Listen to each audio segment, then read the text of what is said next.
how reliable is gold? I mean, I've been wondering why the fascination for gold? Is it, mostly emotional affiliation that humans have with gold? Kasi pag tinignan mo yung usage of gold, it's not as widely used as silver, as other metals. Bakit gold yung pinupuntahan ng tao? I think partly because gold has a richer history. Even before we introduce currencies, barter system, there's already gold. And then prior to the so-called Bretton Woods system, there's already the gold standard.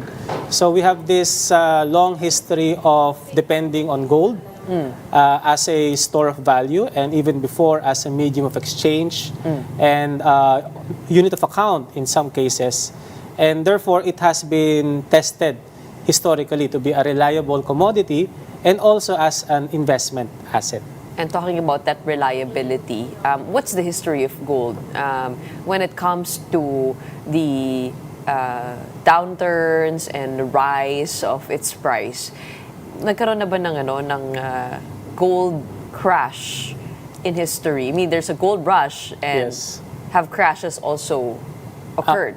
Well, in my recent recollection, there's not been a strong, collapse in gold prices. Perhaps some correction is evident in recent past, but not really a crisis in the making.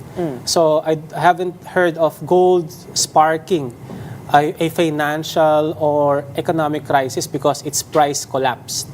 So unlike stocks or even unlike currencies, we had, of course, the Asian financial crisis. That was a currency crisis. And then we also had, the stock market collapse in the US in 2008 and 2009. But over the recent decades, we haven't seen gold collapsing.